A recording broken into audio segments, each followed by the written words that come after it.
Alex. Good evening, everyone. Hey, it's Gina with Transformative Healing. I changed my business name, so now I'm like, oh, what is it now? Hey, thank you so much for joining us.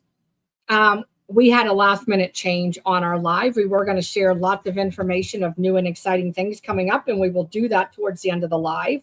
But one of the topics that most people don't talk about, and one thing that I thought, oh, this would be a good topic, would be to have somebody that lives with a trauma survivor. What is it like living with a trauma survivor? What is it like living with them unhealed? And what is it like living with them healed? And so as you know, last minute Lucy that I am and things like that, I was like, oh, this would be like a good topic. And so I will share, I will share a lot of the things that I was going to share towards the end. Or actually I can share them now and we can just kind of get into it when more people hopefully more people will get on. So some of the things that I wanted to share with you really quick, and then we'll kind of dive in with our guest. I'm keeping her a secret for a minute. So some of the things I do want to share with you here on our YouTube channel is one of the, hi Heather, some of the things that we're doing. So I changed my business name. It's now Transformative Healing. And basically it's more of the neuroscience, so healing of the mind. If you heal the mind, you heal the body. So there's a lot of connection. If you can align the mind and body together, there is a greater healing. So I really have been looking at ways to kind of transform my own mind, even though that's what I'm doing and things like that. So I was like, oh, what better way than to kind of shift it? And God kind of shifted me in another way. Another huge announcement is on mark your calendars for October 25th and 26th. We are doing a worldwide conference. And as of right now, we have 3 keynote speakers. And I think it's 25 workshops and breakout sessions. We have female and male presenters, which is huge.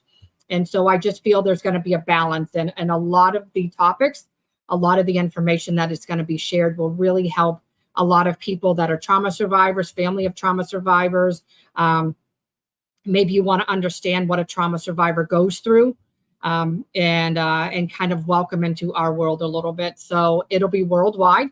There are CEs available for that through the NASW, which is the National Social Workers Association, I believe is what it's called, or National Association of Social Workers and Psychologists.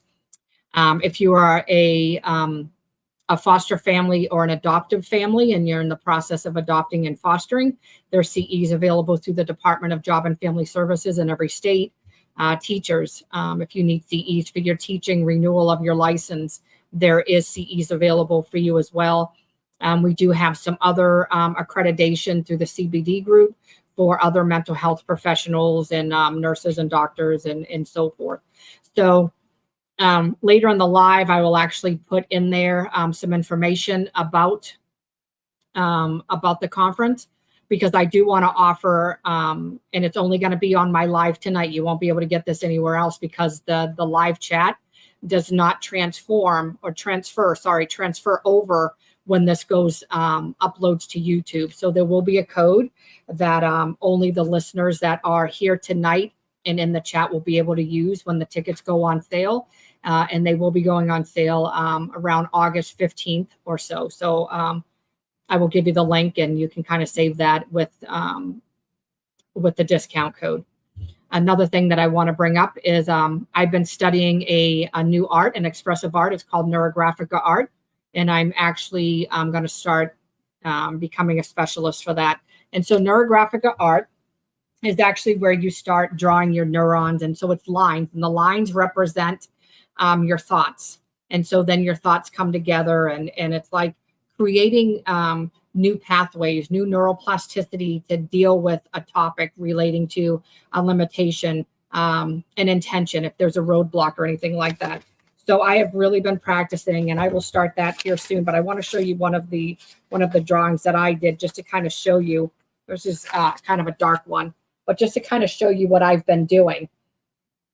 And so I'm learning, how to do it, and the lines. And so these are the neurons coming together, and then the field lines would represent like God and things like that. So it's a really neat concept. I will be offering those classes as a group in my group coaching. And I'm trying to think, there was one other thing I was going to tell you too. Probably starting in September. I had to think there for a minute. In September, because I didn't write anything down, I will be doing a 21-day, teaching a 21-day brain detox. It'll be a little bit longer. It'll probably be about, I'm going to say probably 5 or 6 weeks to kind of go over transforming the mind. And basically what we'll do is we'll go over and we'll learn like techniques. What is a toxic thought, a toxic trait? And it usually takes 21 days to change a habit. And so it's the same thing for a thought. It takes 21 days to change a thought. And so I will be teaching that. It won't be an expensive class. So you don't have to worry about it. I'm not looking to break the bank or anything like that, but just a little bit of money, nothing. I mean, like $5-10 a class. So it's not going to be very expensive whatsoever. So those are some things that we are, that we're expanding, we're growing. A bunch of us, like I said, for the conference, there's a bunch of us that are getting together, doctor certified coaches, practitioners, and we all have one goal in mind, and that is to let the trauma community and outside of the trauma community know that there are other means to healing alongside talk therapy or coaching and different things like that. There's so many other aspects to your healing to keep your body regulated. So I just thought that was kind of important to share. So again, the conference is over 2 days, October 25th and 26th. We have 3 keynote speakers and 25 breakout and workshop sessions, which I'm super excited to offer. It's going to be amazing. There's a lot of Christian points to it and a lot of non-faith-based, but nonetheless, bringing you the content and the modalities that you need to hear is going to be amazing. So with that all said and done, again, the topic kind of changed, which was fine. Maybe it was God, but I thought, so many of us go day to day, maybe living with a trauma survivor, and you're like, yeah, I don't want to speak out. I don't even know they have trauma. And why I do these week after week is not only for the healing strategies that we teach everybody, but to welcome you into the life of a trauma survivor. What does it feel like to go through a traumatic experience? What does it feel like to know what the after effects of trauma are? What is the neuroscience between the after effects of trauma and how it affects your brain and your all of your systems and things like that? And so that's the neuroscience part of it. And so I became very intrigued with the mind and the brain when my trauma was, I had developmental trauma, and then my brain function just wasn't there like, somebody that had never endured any trauma or anything like that. So there's things that I do, there's things that I say, and so my brain function's not there like it would be with somebody else.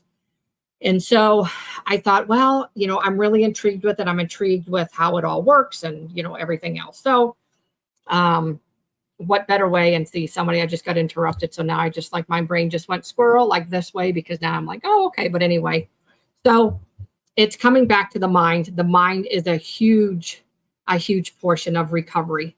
The trauma does sit within it's embedded in the cells. But the mind is a huge portion of that controls a lot of things. And so we need to learn to control the mind, not let the mind control us. So living with a trauma survivor is very hard. And so again, what better way to explain to people what it's like than to have somebody be here for, to be here and kind of showcase that. So my daughter was very brave and to come on. And I told her, I said, you can share whatever you want. You're not going to embarrass me. You're not going to hurt my feelings, because we all have a past and we all have a place of where we're going.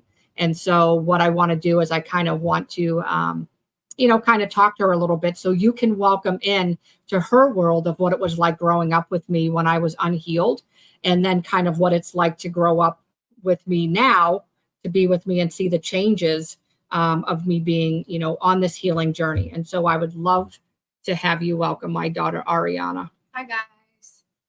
So you probably see her in the chat from time to time. Yeah. So this is my daughter. Thanks. You just had us Sorry. going like all crazy and stuff like that. I think.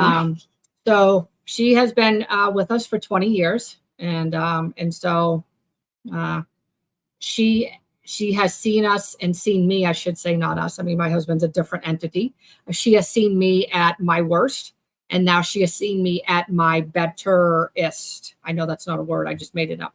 And so I want her to kind of tell you what it's like living with a trauma survivor. So you can tell us whatever you want.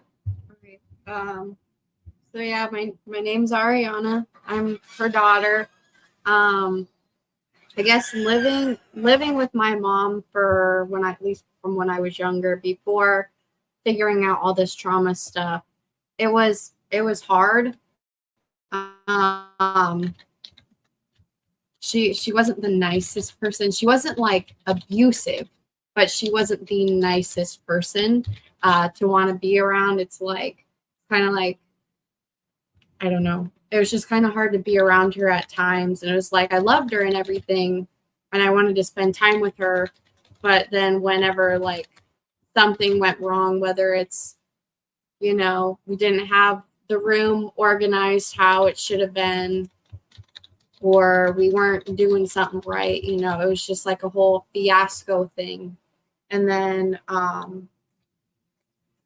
yeah, I guess like even when sometimes even talking to her, because I remember you bringing this up one time and I never even realized it, but sometimes with talking with her, it was like she would I don't know, she would like talk, and then out of the blue, it was like she started sounding aggressive about something, and she never realized it, or like, yeah, Mom, you were a little bit aggressive about that whole situation, that it was not needed, and she didn't realize it. And we talked about it one time, I don't know, a couple years ago probably, and she was like, I had no idea. I didn't realize that my tone of voice necessarily changed about it. I was like, well, yeah, why do you think it got all heated in that moment? I don't know. She's so funny. She's so brave. I know, I'm trying to think. I'm like, it was just like, usually I have some time to prepare, but I'm like, oh yeah. So yeah, so I mean, she's trying to be nice and say that I wasn't abusive. Yes, I wasn't physically abusive or anything like that. Maybe not emotionally, but verbally. There were probably times that maybe I may have spewed my trauma onto her, obviously unknowingly and things like that. It's not like I did it deliberately or anything like that. So, and the best thing that I could do is to apologize. Like I could apologize for my actions, and not back then. I would apologize, but, maybe far and few between. But now that I'm on this healing journey, I can apologize and say, now I know why I did the things that I did. Now I know why I said the things that I said or did this or whatever else. And so it's the same thing. She'll tell you about the dishes. I hate the dishes and I despise the laundry. Yep. And that was always a fight in our home. Actually, to this day, I'm better, but it's still a huge argument. Like, I tell you what, if I could buy all paper plates and paper cups and dishes that you never had to wash, everything was disposable, that would be me. If I could buy clothes that were disposable and you never had to wash anything, that would be my idea of something that would be amazing. I hate the dishes and I hate the laundry. Yeah. So tell them how I did. Oh, with the dishes. So when I don't even know how old I was, probably like 10, 12, that's when like the chore of the dishes became my chore in the house. So I had to do the dishes. And if I didn't realize that there was something there on the dishes or whatever, I didn't realize it, then instead of just saying, hey, like, you didn't clean it or whatever, I'd probably get yelled at and everything else in between. Good that we can sit here and laugh about this, because 10 years ago, it was ugly. It was Yeah. ugly. I'll admit it. It was Yeah. not good. Or I'm trying to think, or if I like didn't do the dishes, which sometimes I still have a bad habit of not doing that. Hey, I get other It's all right. things. It's okay. She does work. I got to give her credit. She works. She goes to school. So, like, I don't expect her to do the dishes. Yeah. Charles, on the other hand, Yeah. we need to recruit him to start doing some dishes. But yeah, if I didn't do the dishes or whatever and it started piling up, then yeah, I'd get yelled at. Be like, you need to get in here and do this or something like that, you know. But and then like the laundry, I don't really remember much of like being younger. I guess probably like at least going through the clothes and probably getting our clothes, I would think. I don't know. Well, I griped more about it. Wasn't even so much about that. It just griped about like putting the clothes in the washer and in the dryer. Like when I tell you that I think the two biggest triggers for me is the dishes and the laundry. And so that goes back to my own trauma. And it goes back to feeling unsafe. Frick them dishes. I cook a lot. You're funny. So it goes back to my own trauma of the intergenerational portion of things. And so when you have unhealed trauma, and it goes back to the triggering. So during the dishes and during the doing the laundry, those were feelings of unsafe. Yeah. There was a lot of unsafeness, that's a word, surrounding those two chores. Mm-hmm. And so there was a lot of abuse surrounding those two things. So in my mind, with complex trauma, when you're triggered, it literally sends you back in a spiral as if those moments are happening again. So in that moment, even though I'm spewing at the mouth and I'm probably cussing up a storm or whatever else I'm doing, it's because I was triggered in the moment. Again, going back to the things of my abuse coming out, feeling unsafe. Yeah. I was going to say, I didn't, and see during those times, like, because I was young, obviously you're young, you're not going to know what your parents go through. And usually you don't find out a whole bunch about family stuff until you're like almost graduating, if not when you're graduated in high school and stuff. Like I didn't know anything before all that. I didn't know anything about what my mom went through as a child until I think probably my junior year, or probably during the summer of going into my senior year of high school. I didn't know what stuff my mom actually went through as a kid, because, you know, looking at family, I'm like, oh, my family, I love them. You know, they're perfect. Everything else in between, because, you know, I'm young. I didn't know. And then finding all that stuff out, what actually went through with both of my parents, and then like my mom for this instance, I was like, well, dang, no wonder why like she's this way and stuff. Like I didn't know. But yeah.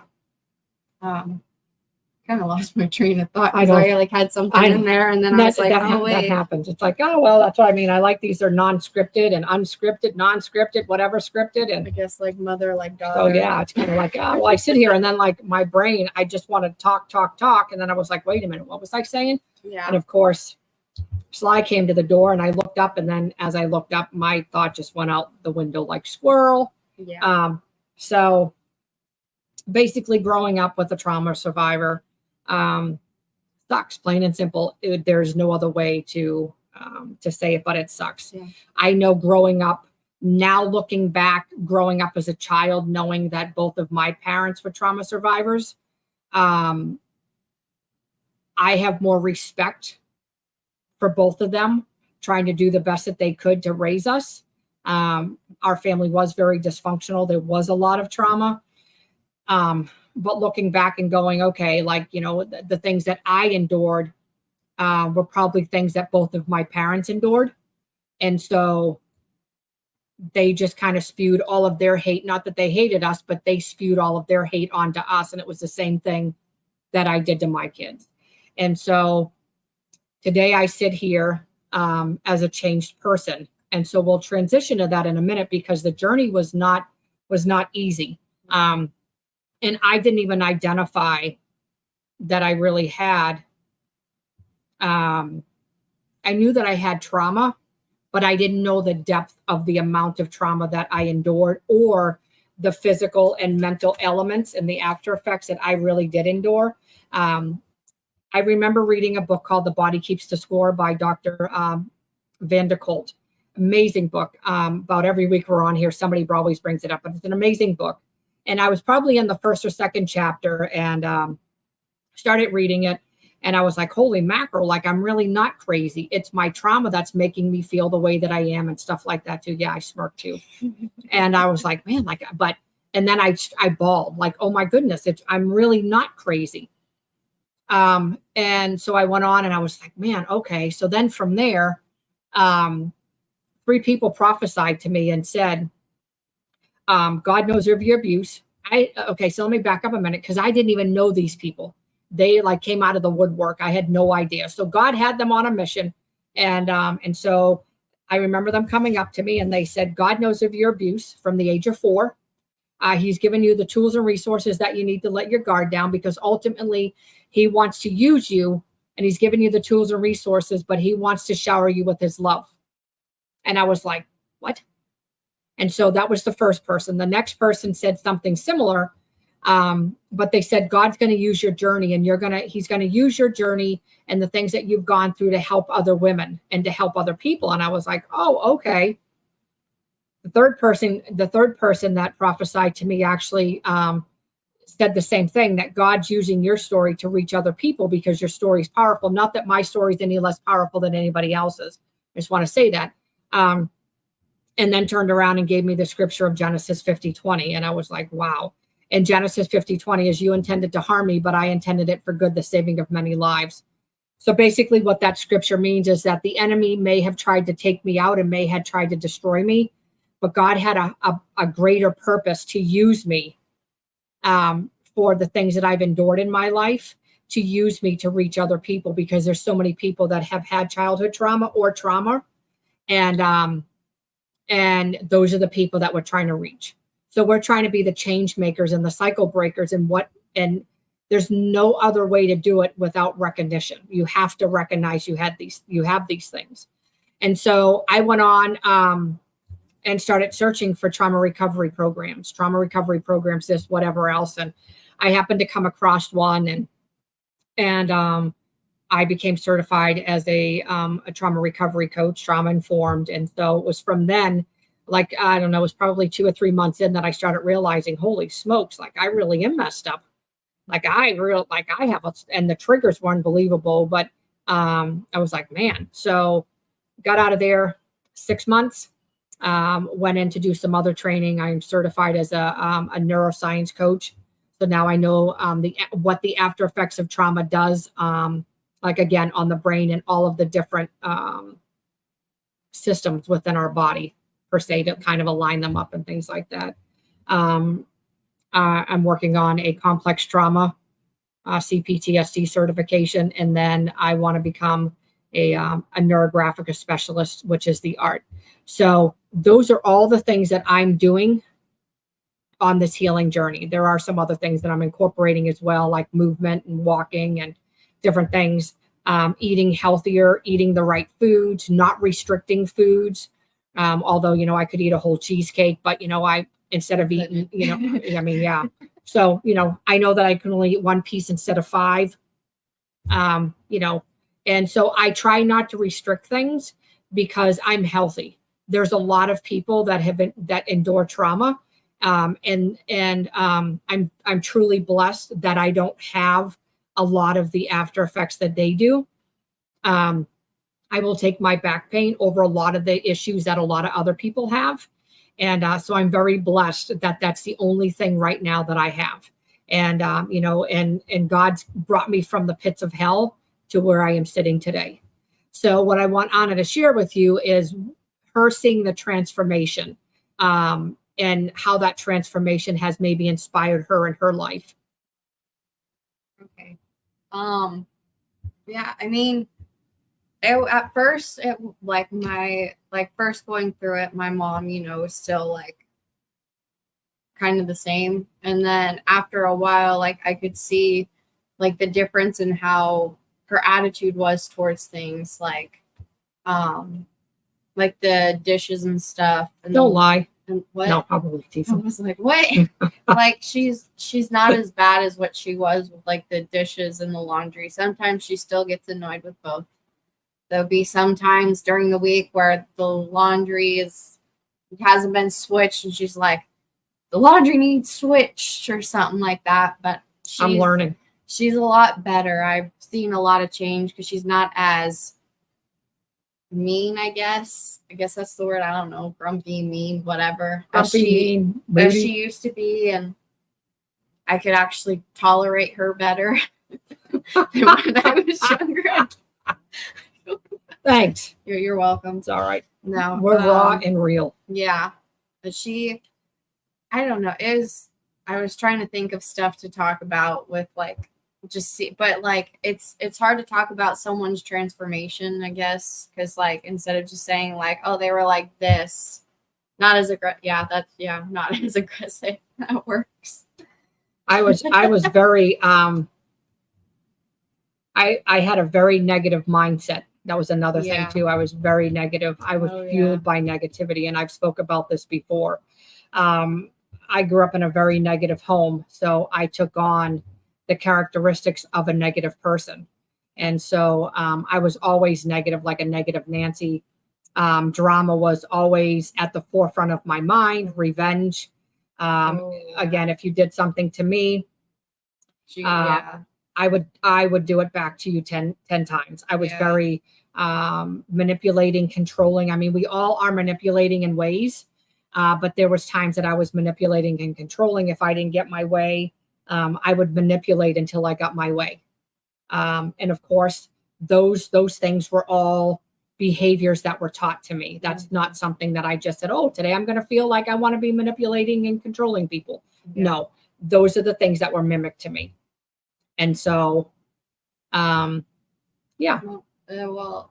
when you're talking about fueled by negativity, kind of makes me think of like Facebook and stuff with, I guess, like before she got into all this, from like just hearing stuff, because I didn't have Facebook. The only time I actually had Facebook was like when I was a kid to just text family and stuff on there, but just hearing my parents and stuff back then, where it was like so-and-so did this and so-and-so did that. So I replied back to them with this, and it was a lot more of like hate, I guess is the right word. And nowadays, like now that I have Facebook and stuff, and I can see like what my parents post and everything, like with my mom, she posts a lot more positive things. Like, you do those prayers in the morning. I read those whenever they pop up on my page. I'll read those. Or if she's trying to get some sort of message out of the day from, just because like she's just led through it through the spirit and stuff, like she'll post it and stuff like that. But I don't think not once since she's been through this healing journey and is getting a lot better about like with her trauma and stuff, like a lot better with her healing journey and everything, that I don't think I've really ever seen a negative comment or anything from her after that. So that's a good change. Oh yeah. Well, it's amazing when you get the spirit and the Holy Spirit, because I can't take credit myself. So let me just say this. I can't take credit myself. I have to give all the credit to God, because if it wasn't for him, I wouldn't be sitting here today. And so you'll have to come to the conference, because you'll have to hear more of my story of how God saved me. There was a lot of eye-opening events that not even surrounding my own trauma, but in my friendships and stuff like that. So there's a lot of oh yeah, you are a negative Nancy. That's a funny Dad, one. you negative Nancy. That is a funny thing. But you'll have to get a ticket to the conference. I mean, and not only to hear me, obviously. Sorry, my nose is driving me nuts. Somebody must be talking about me.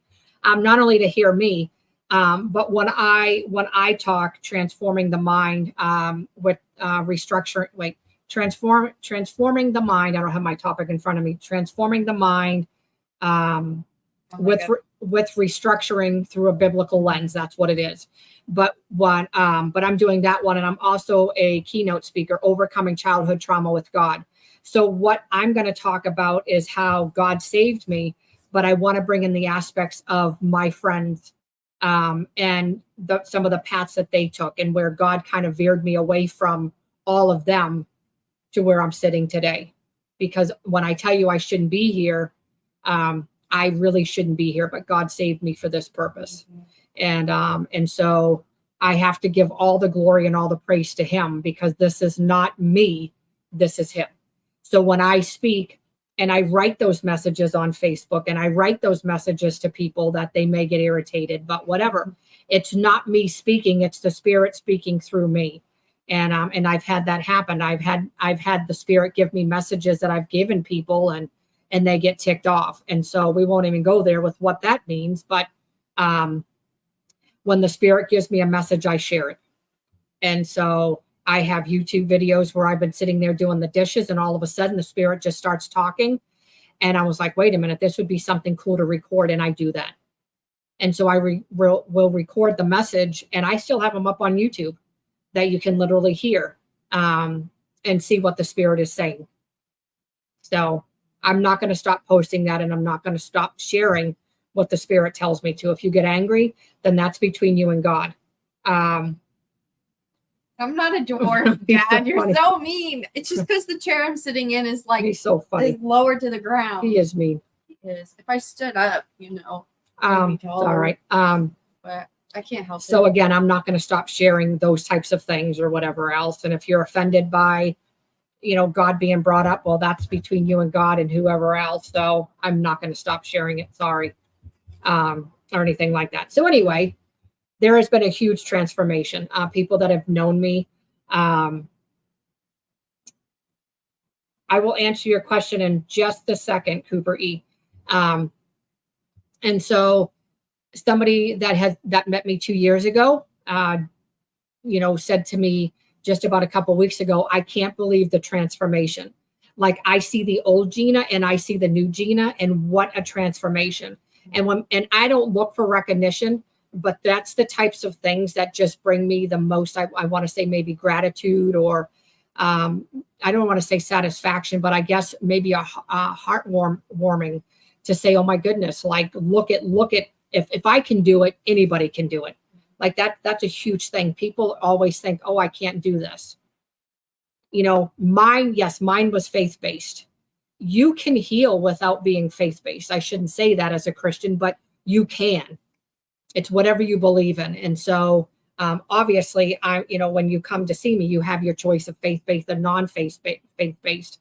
But what you're seeing is the face of Jesus through me anyway, whether you choose the faith-based or not, you're still seeing the face of Jesus. So just the transformation alone is huge, is humongous. So you can go on. I'm going to read this. Yeah. I'm trying to think. Yeah. I guess. Yeah, I don't know. Sorry. See, we get on these tangents, and we were just talking Sorry. about transformation, and Can you guys tell it's my first live? yeah, she's doing good. She's doing good. Well, it's just something, like I said, it was good. So, okay, Yeah, we'll but- okay. So this was a question. Could you recommend a first step for someone who's been in a trauma state for years? I admit I dread the idea of therapy because of past experience and having a much harder time communicating well. And so what I would recommend is it depends on what trauma. Okay, so everybody's stuck in survival mode when you go through trauma. It's learning to recognize where you are in your trauma journey. Are you in fight or flight, fawn or freeze? Which one of those 4 F's are you in? And for me, I was in therapy for 25 years off and on. And my therapist did a wonderful job, fantastic job. I loved her to pieces.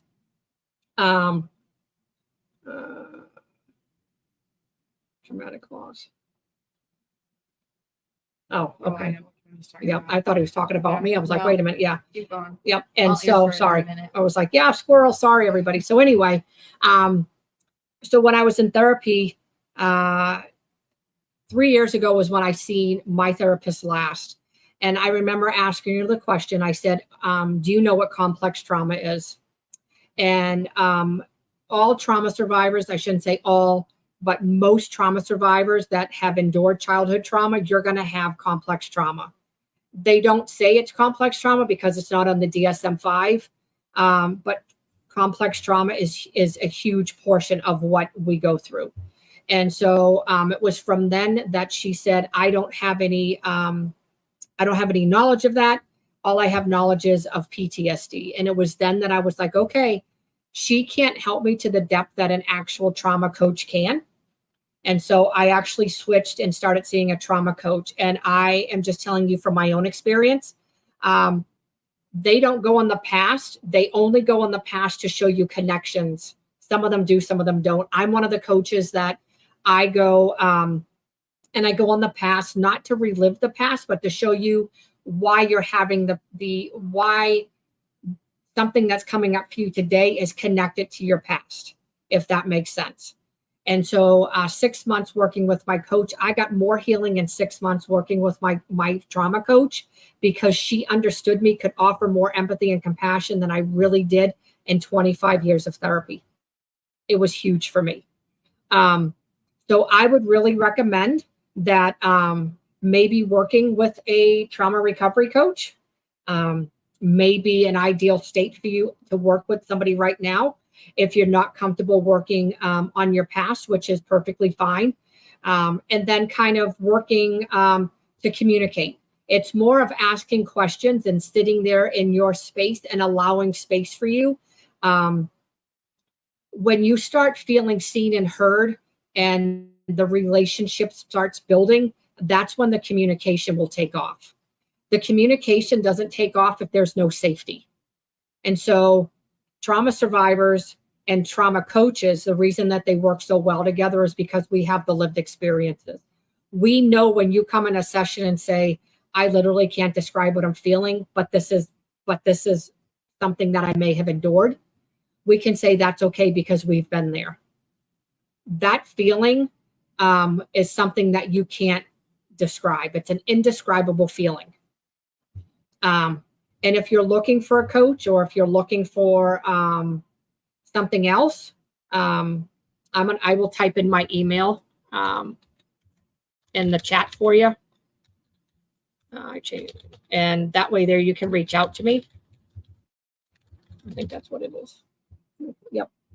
And feel free to email me, and I can kind of help you along the lines of some of the things that you may be experiencing right now, and lead you in the right direction, and kind of help you find a coach or maybe a therapist if you need one, and at least kind of help you on the way that you need to get the help that you need. That's one of the biggest things is again, why we do this. I don't know if you were here in the beginning, but why we do this is we firmly believe that there's healing strategies that God made everybody, created everybody, and there's practitioners, and those practitioners have the knowledge and education to help us on these journeys, but we have the life experiences that some of these practitioners don't have. And so that's why we stand out. I'm saying that for myself too. I stand out because that's a huge thing. And so you are more than welcome. But if anything that I can do for you, please email me, and we can kind of talk a little bit privately. And I would really like to help you try to get your journey started. And I know it's not easy. So thank you for even asking that question, being here tonight, and and being vulnerable enough to come on and asking that question. So thank you so much that you felt safe enough here in this space to really come out and ask that as well. So anything I can do to help you, if you have any other questions, feel free to answer them. So do you feel comfortable talking about this? Yeah, I might cry, but it's okay. So I didn't bring this up because this is a very touchy subject for our family. And so this was a loss. I never lost any of my children. I did have 2 miscarriages. I never lost any of my children, but this would be the closest loss to losing a child that I could possibly experience. And so let me just put up what Dad said. Your first step was just being here and asking. Cooper E. Absolutely, Sly. And so one of the people that prophesied to me was actually the day of an event. And I'll let Anna kind of tell a little bit about this. Or do you want me to tell it? Do you want to tell it? You want me to tell it?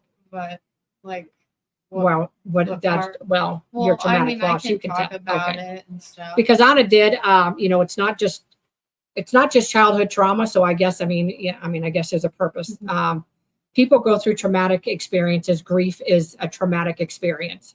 Ariana has, I call her Anna, but Ariana, Anna. Just don't call her late for dinner. Yeah, you're in trouble. All right. Wow. Yeah. And she actually has 2 traumatic losses that she's endured. She lost 2 of her classmates, very close friends. One was like a sister to her, and so through the tears, I'm sure that she'll share with you. I'll try to pick up a little bit of the pieces, but I'm going to hold some space for her as well.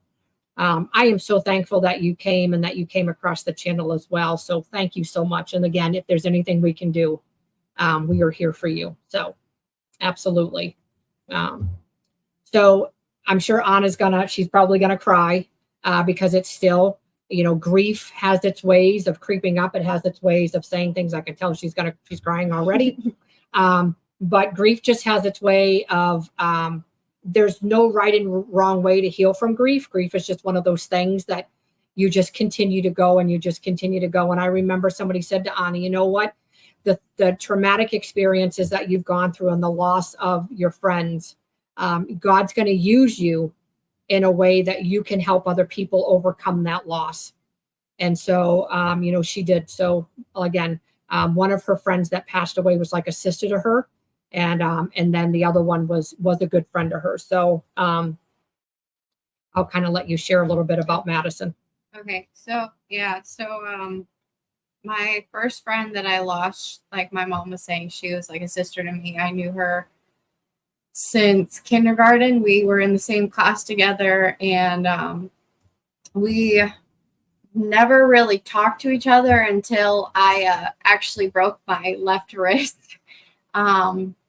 And we got partnered up to sit by each other in class, and we just began talking and then hung out and everything. And throughout life, we were like best friends, sisters, and then senior year rolled up for both of us, and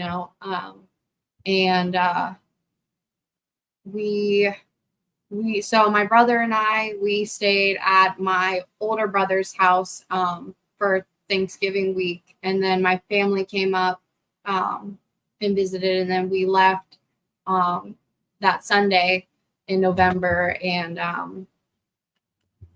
I just remember being on the road, and I'm like listening to music, doing fine, whatever, and then out of the blue, my mom's on her phone. She sees like a Facebook thing. I don't remember what it was.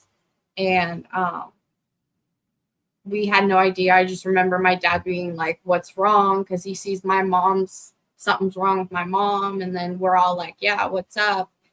And next thing we know, we realize that she tells us that Maddie passed away in an accident. And take your time. It's all right. It was hard. At first, I didn't want to believe it because, when you're going through stuff like that, you're like, there's no way. Like, I don't have any tissues. It's okay.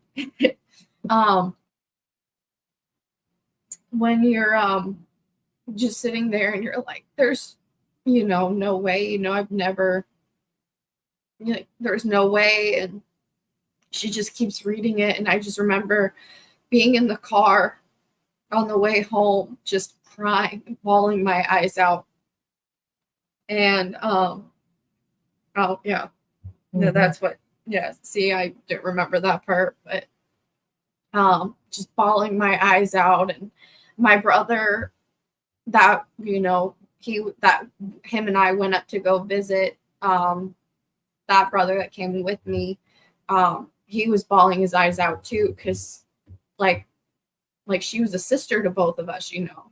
And I remember not wanting to go to school Monday, because we had to go to school on that Monday, and I remember not wanting to go, but they were doing stuff for Maddie that day, and I wanted to be able to go. And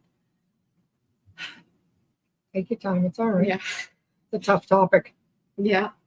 And I remember, like, I'm one of those people that I don't like missing class, like, as much as I don't like school, but, you know, I do at the same time. I'm one of those people that I hate missing class, because I hate missing out. Like, I have to get the information from other people, or I don't get the full information from the teacher that I could have gotten in class. But I remember being in class, and I just couldn't be in there. Like, I just had to leave, and we had a thing that day. And You brought up the topic, yeah. honey. And Now we holding space for all of you. and I couldn't be in class. Like, I spent all morning being in this group, grief sharing group that the school brought for us, and they had dogs and stuff they brought in. And I remember just being there, and I remember writing a letter too for the family, because, you know, it was something they said that would be really comforting if I wanted to do it. So I gave it a shot, and it actually did help. And it felt nice. And then I was okay for that. And then I didn't go to school the next day, because I was like, I just can't go. And I remember just going to school, and so many of the teachers were just like, oh, like, we're just going to keep going. And some of us who, like, we've known Maddie for 12 plus years, you know, I don't know, 13, I guess, if you know, whatever. We're just like, we can't work. And I just remember being in that class, and I guess the teacher probably didn't really understand, because he didn't know Maddie as much as we did. And I just remember not being able to write a paper or anything, like, just nothing at all. I just sat there, and I couldn't do it. And so I took that Tuesday off. And then later that week, we had her funeral, and like, they had the funeral for her, and we went. And how much of an impact, because I saw some of the comments and stuff, how much of an impact she was, an impact that our principal had allowed the middle and high school students to get out of school early, or not come to school at all that day on Friday, just to attend her funeral. And then I remember our high school principal fighting the It's the superintendent. not the superintendent, the whatever, what's Apollo, like, Oh, the vocational school. the vocational school that some of the people attended, that from our school and stuff, fighting them because they weren't going to let the students get out of school. If they left school or whatever, they would get considered like a tardy or whatever. Yep. And I remember him fighting it. So she did make a big impact, but, like, I mean, they even closed businesses for her. yeah, I was gonna say, she worked at Bigby, and they closed all, like, the Lima, maybe St. Mary's, I don't know, around, like, the local areas of where it is and stuff for her, because they knew, like, people there wanted to go, and they weren't gonna be like, oh no, like, they did it in her honor and stuff. And yeah, there was a lot of people. There was like no seats in that building for him at her funeral. I just remember going, and I didn't know if it was an open casket or closed casket, casket. We didn't know what it was going to be, and it was open and stuff. And I just remember like seeing her laying there and bawling my eyes out, I guess. And I wanted to fall to the floor and just scream. Because I was just like in distraught. And I didn't want it to be real, I guess. Right. And just seeing it all, it just was like what in the world?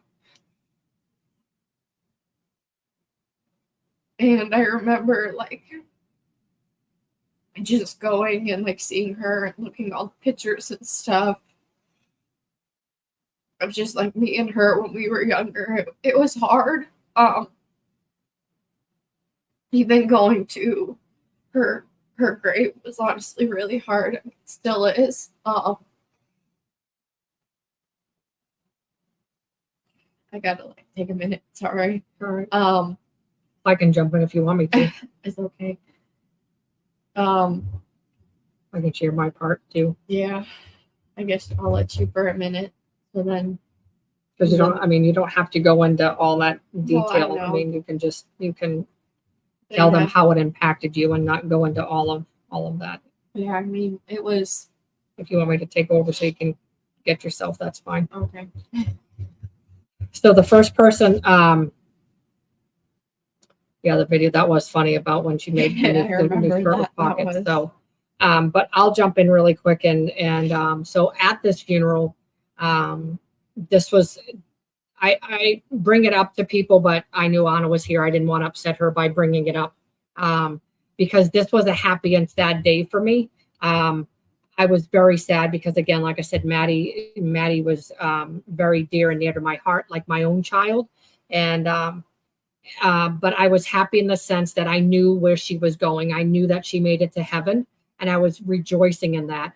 And so I was up at the front and I was praising and worshiping, had my hands in the air and all that. And all of a sudden I feel somebody taps on my shoulder and I was like, okay. And I opened my eyes and it's this lady I never met before in my life. And when I told you earlier in the video where 3 people prophesied to me, this lady literally prophesied to me at this funeral.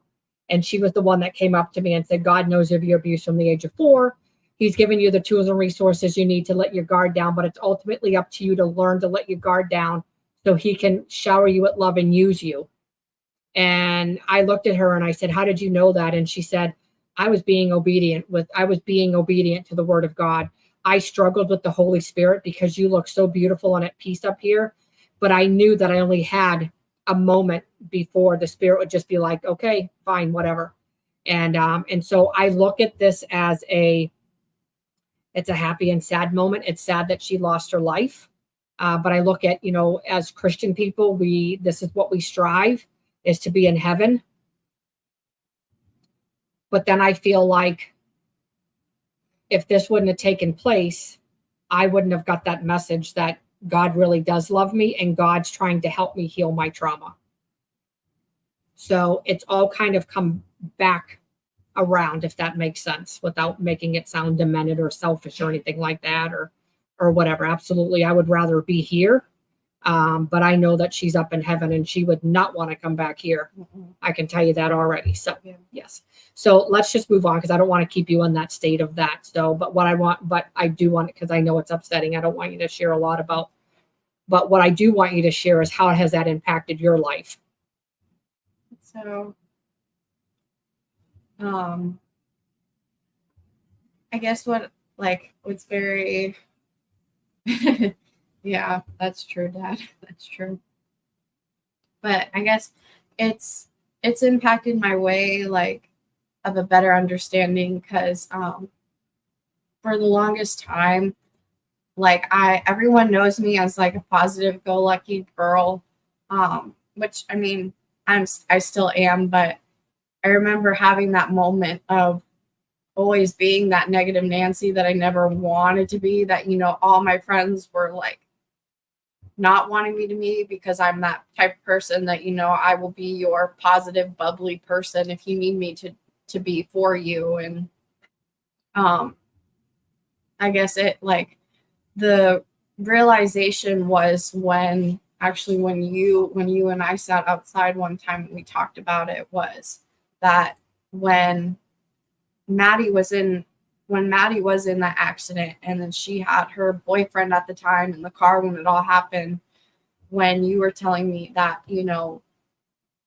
like, yes, it's sad that she's gone, but if you look at it this way, with how bad the accident was and with how much smaller Maddie was, like, God knew that, it was her time to go. It was either she lived here and she, lived in a wheelchair or something for the rest of her life, or she went up into heaven and her work was done.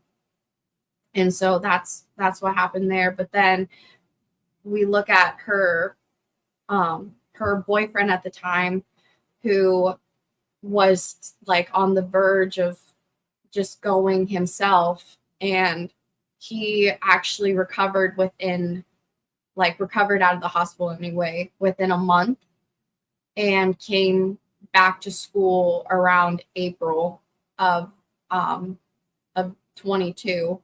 And he came back, and to this day, like, I still have him on social media and stuff, and I just see the progression that he's making, that he's stronger than what he was 3 years ago. Like, he's stronger, he's better, he's doing so much better. And that really put things into perspective, that, what, like, she might be gone, but God had bigger things planned. And then I can actually go and I can talk to people now about losing people. Like, my significant other, he lost a friend of his, and I've talked to him and I've helped him a little bit through it, and I can see that he's doing a little bit better with it. And then I remember going to this one women's get together thing. I can't remember what it was called. But I was there. yeah. Yeah. It was in Lima, over by the thrift store there. The I Holy Spirit thingy. Yeah. I can't think of what it was called. Yes. I remember meeting someone there because, like, I was still going through my hard time. Wasn't her name Brianna? Yeah. Yep. And I was praying and stuff, and I was just like, I just need something just to make things make things come to realization for me. And I remember, like, after I was done praying, this girl, she was sitting next to me. I had no idea who she was. I never met her before. And she told me, she was like, you're praying over here and I'm praying next to you. And I see this dark cloud around you and this little bit of light, and you're trying to reach that light because you don't want to be in the darkness anymore. And I'm like, yeah, that's me. And she asked me about what was wrong and stuff. And I told her, and actually I found out that she went through a similar situation where she lost a best friend in an accident. And it was hard on her, and we got to talking and stuff, and she's helped me with understanding it and stuff, like knowing, like, like, it's okay to be upset and stuff, but you have to see, like, the good in it still. And she gave me a bracelet, which is actually one of my favorite verses in the Bible, Philippians 4:13. I can do all things through Christ who strengthens me. And I actually still have that bracelet with me. And usually whenever I go somewhere that, like, when I went on my missions trip this past June, I actually took it with me because it was my first time actually on flight. And I was like, I need that because I need that comfort knowing and just being able to repeat it and stuff. And yeah, and it was nice. And I still have my moments where if I see a picture of her, I'll sit there and I'll try not to cry. Or I go and visit her grave and I'm like, oh, I'll be fine. And next thing I know, I'm bawling my eyes out because, Part of grief. it's just the part of it healing. all.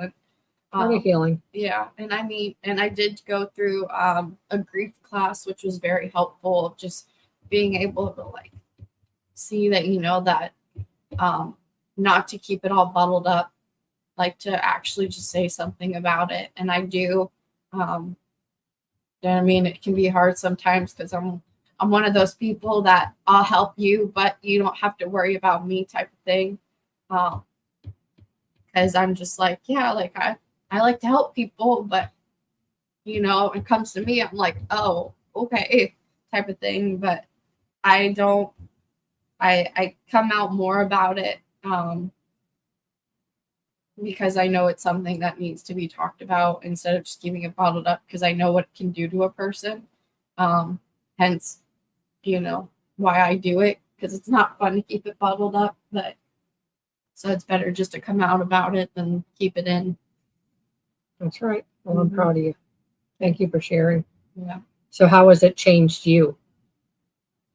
Oh, so like what are the, or let me rephrase, let me ask you this.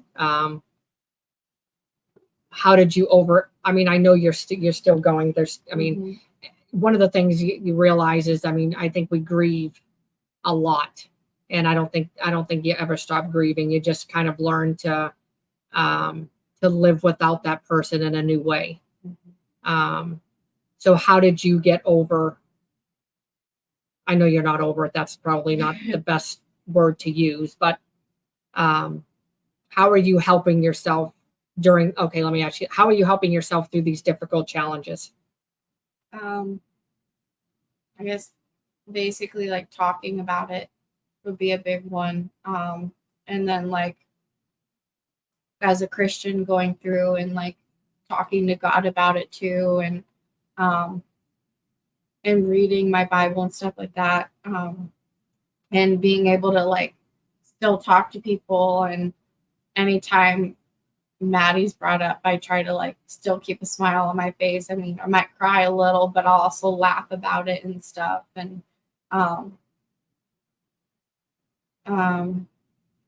yeah, I lost my train. No, you're all right.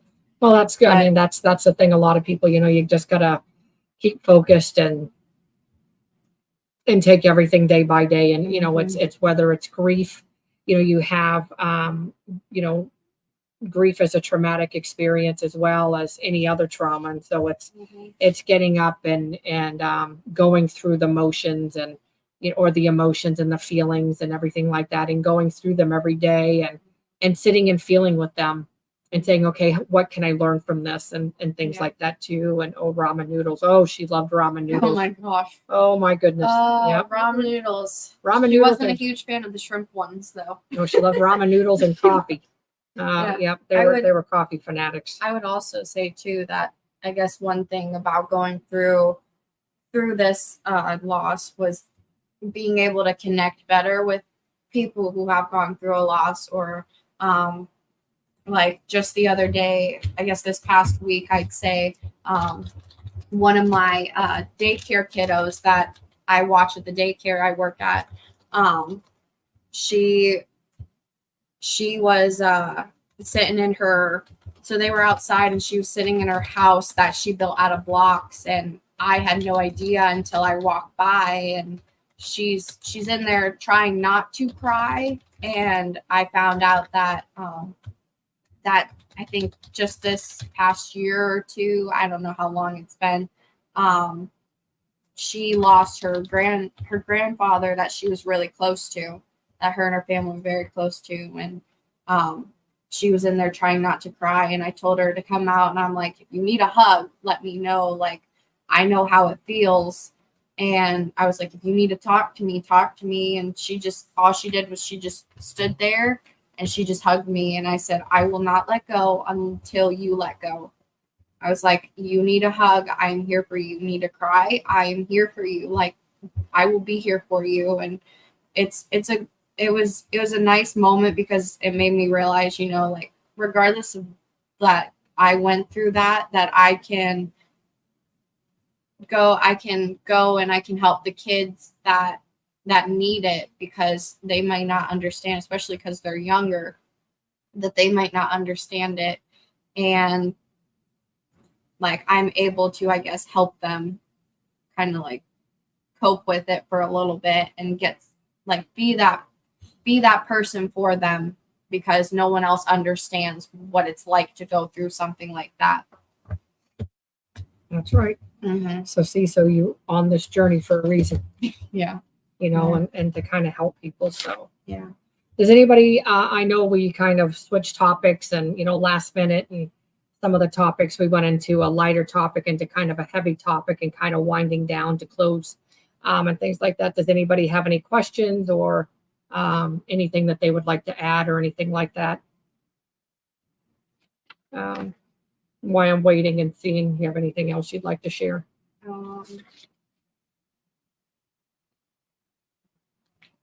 I guess, I don't know. I guess when you go through things, regardless what it might be, whether it's a like a traumatic loss of someone, or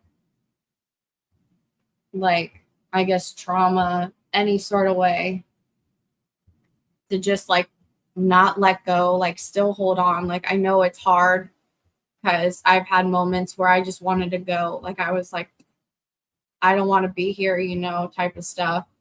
And just still being able to hold on, because you know you're not done yet in this life, and you shouldn't let that go. You should try to hold on as much as you can and get the help and stuff that you need to help you. And I know it's hard, but try to speak up about it and stuff, because it's hard to be able to do stuff like that, but just don't let go of that, and don't let yourself go.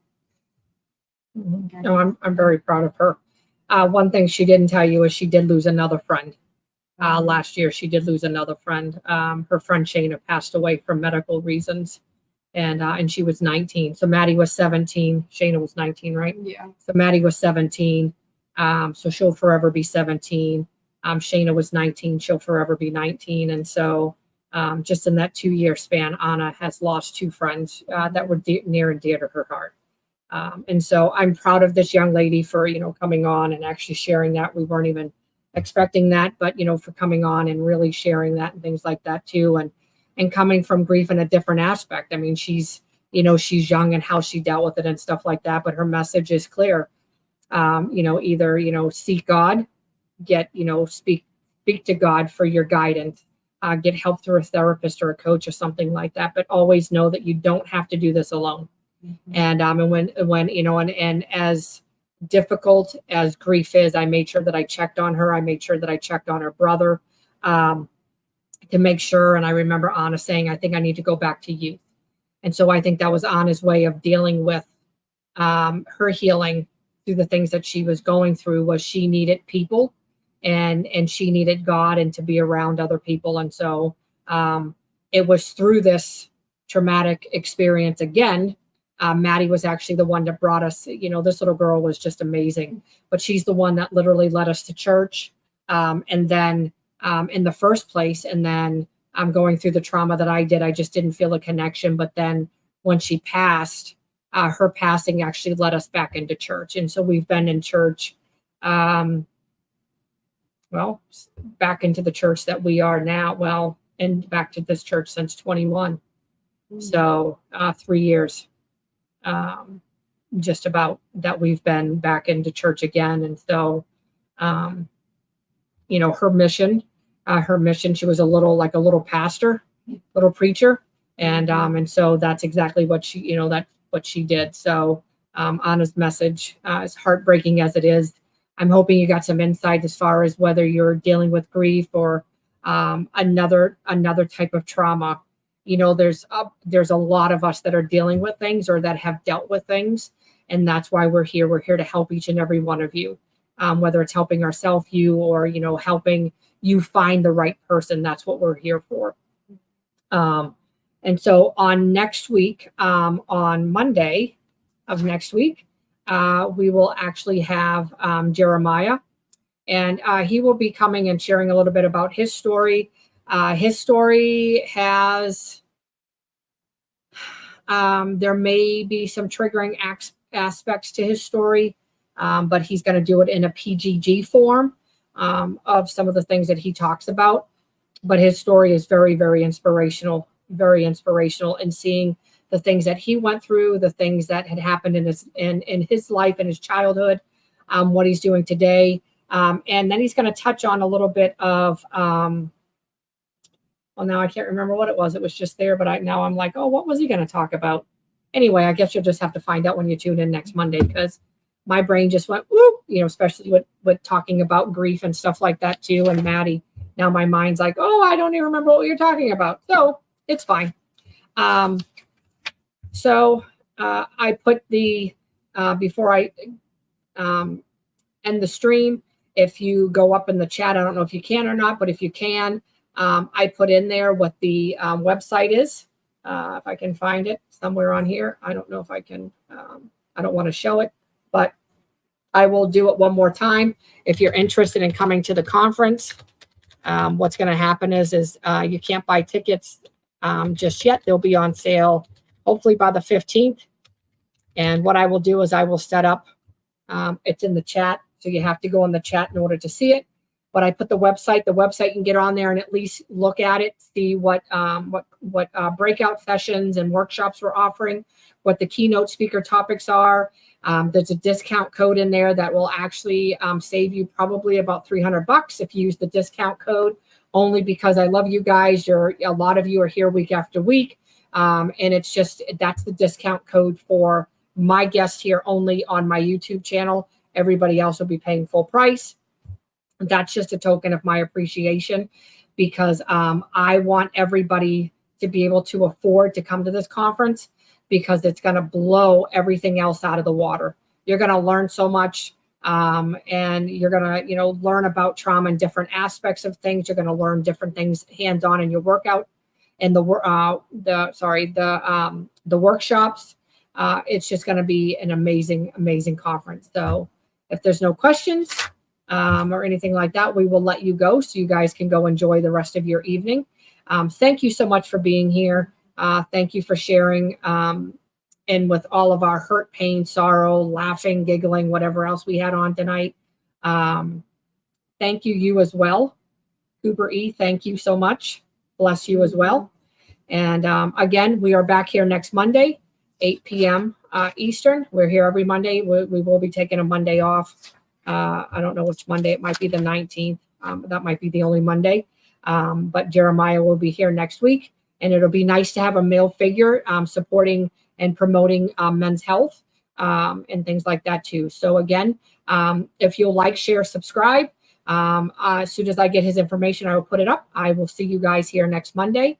Have a good evening, everybody. Good night. God bless you all. Bye.